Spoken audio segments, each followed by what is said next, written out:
Good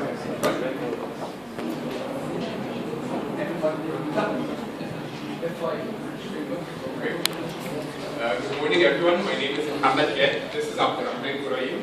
This is Mustafa Naeem, and this is Mahmoud Nashat. And today we're going to be talking about comic books. So, does anyone here like comic books? Okay, can you define what comic books are? It's pictures and stories. Okay, so would you say now that it's pictures plus text with use a narrative or an idea? Okay, so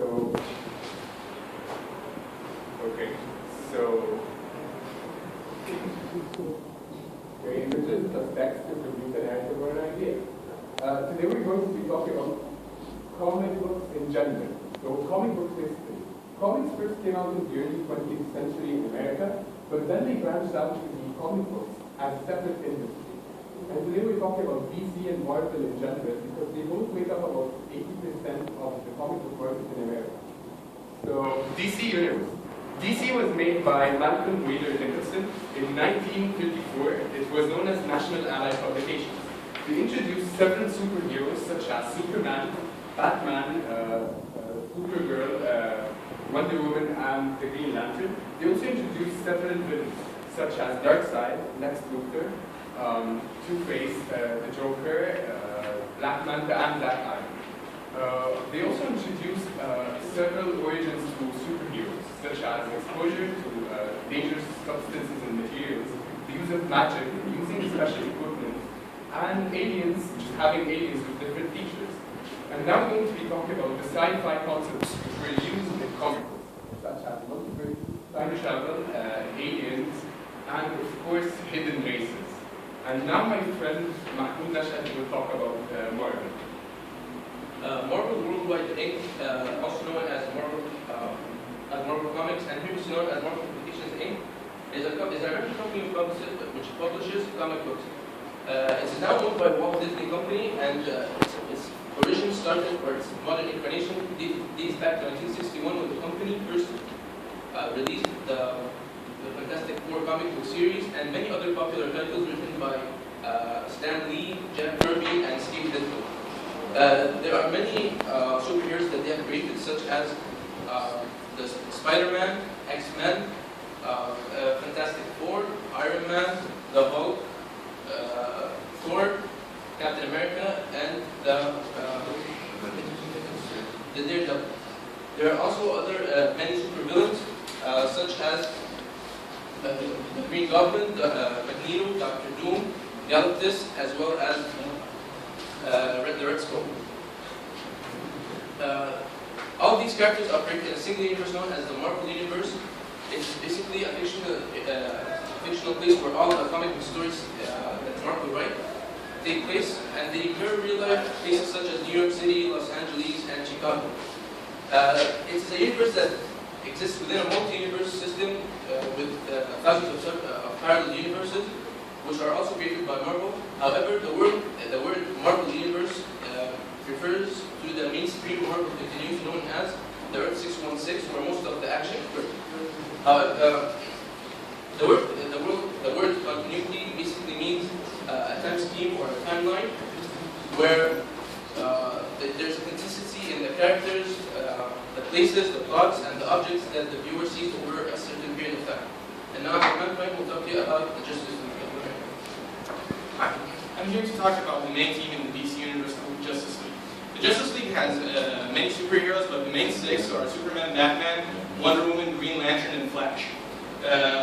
These are not the only superheroes that are in that in the team. There are also other people like Power Girl and so forth. But I'm here to talk mainly about these main six and also another one called Martian Manhunter. Superman and Batman are known by probably everybody, and they're the most popular two in all comic books. So I'm not going to talk a lot about them. And I'm here to talk about the other people who we don't probably know. First being Aquaman. Aquaman is a half human, half Atlantean king of Atlantis. He can breathe underwater. He can telekinetically communicate with the sea life, and he has super strength and super speed. Next superhero is Martian Manhunter. Martian Manhunter is a Martian, apparently, who was teleported to Earth by mistake during a scientific experiment. He possesses abilities such as telepathy, super speed, super strength, invulnerability, invisibility, and several others. He actually has the largest amount of superpowers in the whole universe. The next superhero is Wonder Woman. Wonder Woman is the princess of the fictionary place called Paradise Island.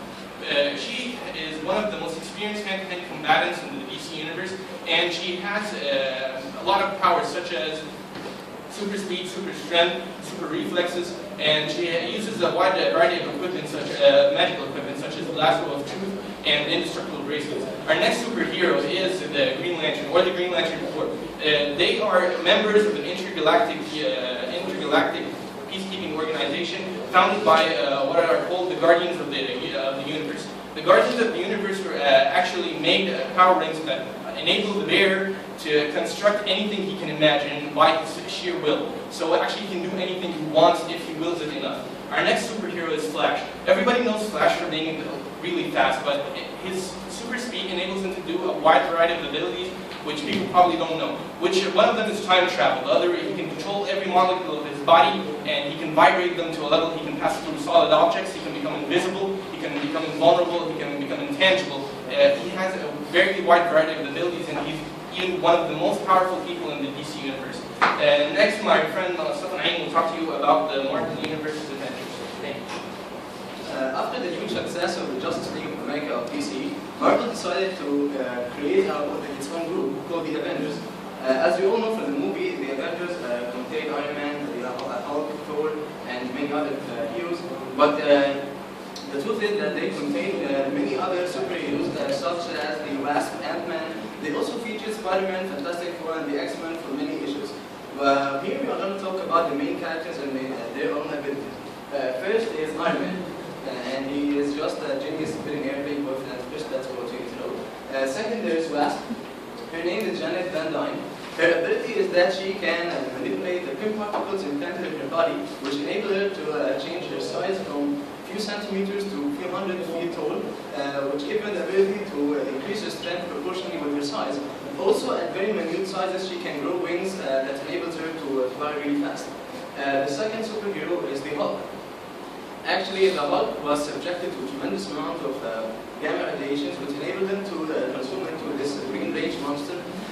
This ability, this transformation gives him the ability to increase his strength and limitlessly. The madder he gets, the stronger he becomes, so actually there is no limit to his strength. Also, he has the power to emit waves of kinetic energy through his palms, known as the thunderclap. The next superhero is Spider-Man. Well, he was bitten by a radioactive spider. This bite gave him super strength, super speed, super agility, but it did not give him the ability to shoot webs from his hand. Actually, he made a mechanical device called the web shooter specifically for that purpose. But it gave him the spider sense, which enabled him to predict the time and place of danger before happening, which gave him great advantage over his enemies. Our last hero is Thor. Thor is known in the Norse mythology as the god of thunder. He has super strength as well, super speed, and he has the mighty weapon, which is his hammer called Mjolnir. It enables him to control the weather, control thunder, and even fly at the speed near the speed of light. But what we don't know is why did they include gods from the Norse mythology into Marvel Universe? Well, the answer to that is just simple: the Hulk.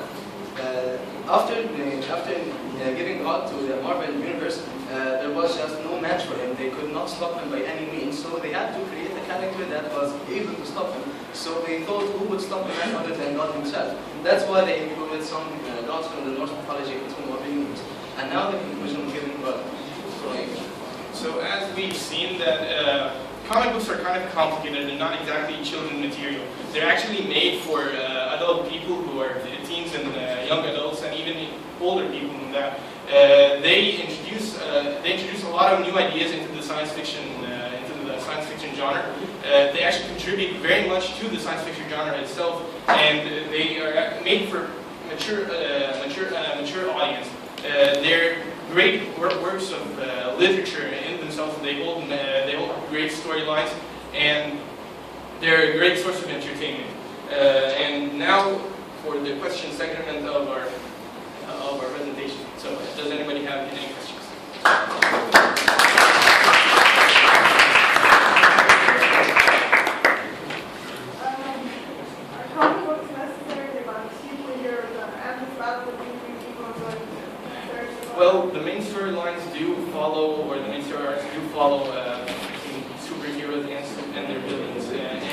but they introduced other ideas as well, not just good versus evil.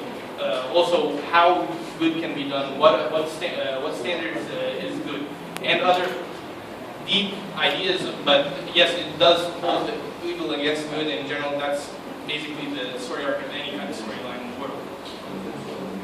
Any questions, guys? Cheers.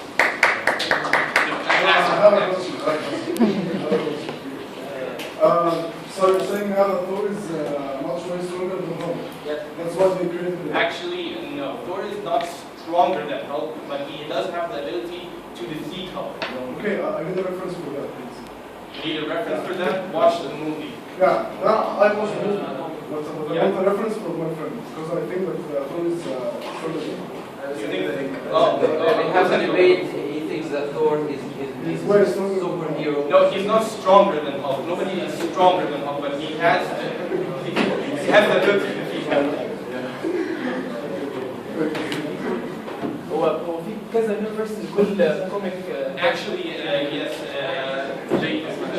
In the DC universe itself, it has several timelines, several Earths, and the idea itself, in a lot of in Marvel and DC, that there are parallel universes. In each parallel universe, there is a version of each character. So Superman is evil, is good on our Earth, which is 134 or something like that. And on another Earth, he's a villain. And on another Earth, he's a poor person who doesn't actually have any superpowers. And there are many versions of people depending on which Earth you're on. Okay. سؤال بس هو في توبيك في الاول اللي هو الكوميك والصح. انتوا ركزتوا قوي على الكاركترز محدش جاب سيره الرايترز بتاع. Well, technically, writers have changed over the years, and technically, when you talk about story itself, you try to talk about what the story has, not who wrote it, because the person who wrote it doesn't actually contribute to anything or to your understanding of the story much other than his name. But what you mainly focus on is what is inside the story itself, which are the main characters such as superheroes and supervillains.